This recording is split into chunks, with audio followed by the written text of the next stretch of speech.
북한의 조성길 전 대사대리의 한국망명으로 북한 체제의 내구성, 즉 내부적 균열과 와해 가능성 여부가 다시 주목받고 있습니다.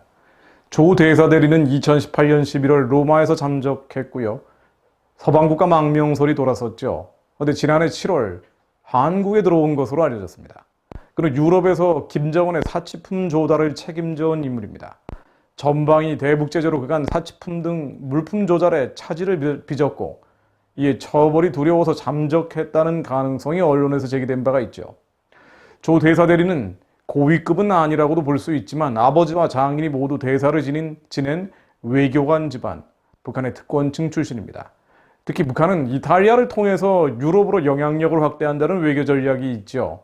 그래서 중요한 인물을 이탈리아에 선발해서 보냅니다. 로마의 유엔 식량농업기구, 세계 식량계획본부가 있다는 점도 중요한 요소 중 하나입니다. 따라서 조 대사대리의 망명을 북한 엘리트의 망명 도미노나 체제 붕괴, 직접 연결시키기는 무리한 점이 있다 할지라도 북한 특권층 내부의 이상 조짐 중 하나로 볼 수는 있을 것 같습니다. 즉 대북 제재가 장기화되면서 민심이 동요하고 이반하는 북한 내부 상황과 무관치 않다는 분석이죠. 북한은 2018년 하반기부터 김정은의 지시로 소위 부패와의 전쟁을 선포했고요. 당, 정군 간부들을 대상으로 검열과 숙청을 진행해온 것으로 알려졌습니다. 조성길 망명은 이 같은 분위기가 제외 공간들로 확산되는 과정에서 일어났습니다. 사실 박근혜 정부 말기만 해도 북한 고위 외교관 군부 인사들이 거의 매달 탈북한 바가 있죠. 주민이 아닌 정권에 경도돼 있는 현 정권의 대북 스탠스만 아니라면 북한 엘리트의 망명 도미노, 체제 붕괴는 가능한 일이었다는 이야기입니다. 그럼에도 불구하고 북한이 안에서 기우는 각도, 몰락의 속도는, 그 스피드는 점점 더 가파르고 빨라지는 것 같습니다. VOA 미국의 소리방송은 10월 8일 보도를 통해서 전문가들은 북한의 노동당 일당 체제가 현재대로 유지되기는 힘들 것으로 전망한다고 보도를 했습니다. 옛 공산권 루마니아 출신인 그레그 스카라튜 북한 인권위원회 사무총장은 VOA 인터뷰에서 이렇게 얘기했습니다.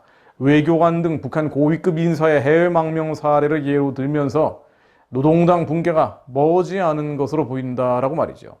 노동당 붕괴가 멀지 않았다, 곧 무너진다라는 분석인데요.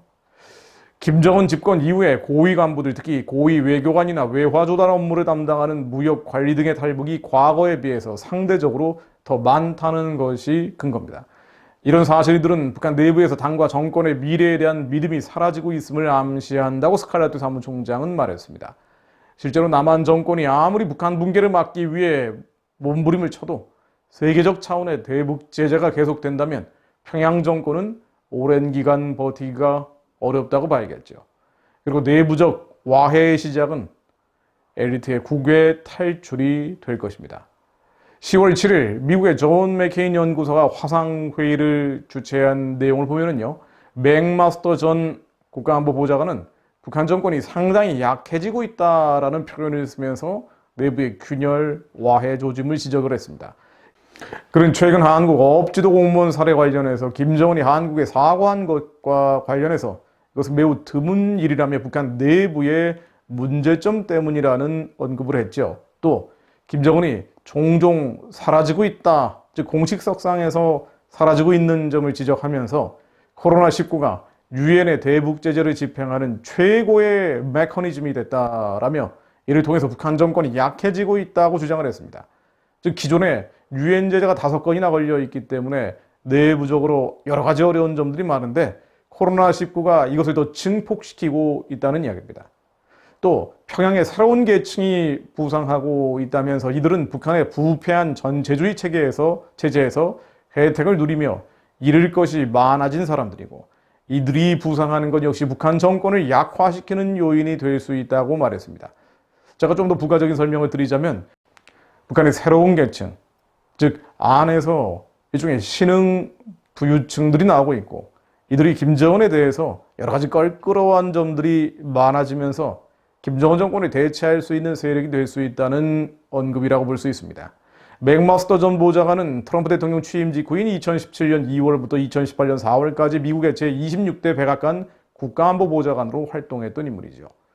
지금 한국은 전체 국민을 위한 국가가 아니라 오직 운동권 집단과 그들의 팬들을 위한 나라가 되고 있습니다. 소위 공정이라는 것은 반대파를 숙청하기 위한 선동일 뿐이지 보편적 정의와는 무관한 구호가 된 지 오래죠. 마치 도덕을 앞세워서 온갖 특권을 누려왔던 조선족 양반 집단을 보는 것 같은데요. 이것은 모두 보편적 정의의 원천인 성경적인 지위의 선포가 약해진 탓입니다. 말씀의 기가일 때문이죠. 그럼에도 불구하고 하나님은 긍휼과 자비가 풍성하신 분입니다. 그러기에 북한 동족의 구원과 해방, 눈물 흘리며 통곡하는 자들을 살리시려는 하나님의 열망이 또 선교의 길을 열기 위한 역사를 운영하시는 하나님의 그 마음이 여전히 움직이고 있습니다. 세계를 경영하고 계십니다. 조선노동당이 무너질 때 그들과 운명의 공동체가 되기로 선택한 모든 교만한 권력과 오만한 세력은 한반도 안에서 허무하게 무너져 내릴 것입니다. 남은 자들은 하나님의 선하심과 또 나라와 민족을 향한 우리의 기도가 이루어질 것을 믿으며 선포하고 기도해야 할 것입니다. 이사야 42장 말씀으로 기도 마무리하려고 합니다. 내가 붙드는 나의 종, 내 마음에 기뻐하는 나의 택한 사람을 보라. 내가 나의 신을 그에게 주었은즉 그가 이방에 공의를 베풀리라. 그를 외치지 아니하며 목소리를 높이지 아니하며 그 소리가 거리에 들리게 아니하며 상한 갈대를 꺾지 아니하며 꺼져가는 등불을 끄지 아니하고 진리로 공의를 베풀 것이며 그는 쇠하지 아니하며 낙담하지 아니하고 세상에 공의를 세우기에 이르리니 섬들이 그 교훈을 앙망하리라. 예수께서 그리스도로 오신다는 이사야의 예언이죠.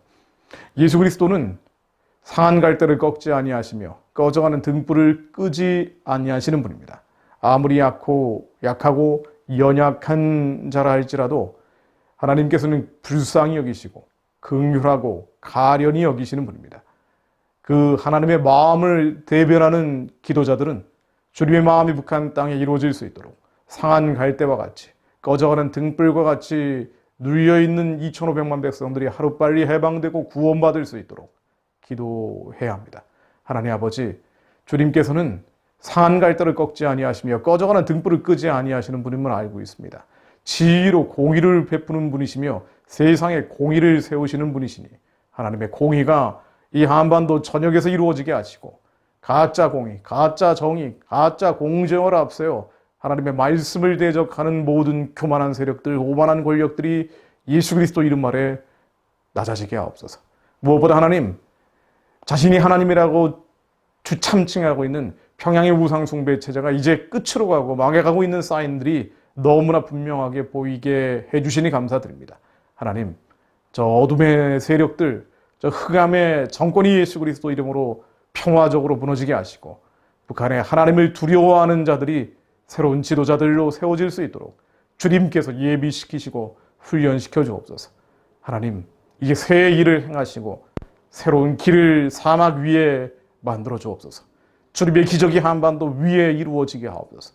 말씀을 믿으며 선포하는 자들이 여전히 남아있사오니 하나님, 이방의 공의를 베풀어 주옵소서. 하나님의 신을 저희들에게도 부어주시오. 우리 말씀의 인간적 외침이 아닌 하나님의 영적인 강력이 역사해 주옵소서. 예수 그리스도 이름으로 기도했습니다. 아멘.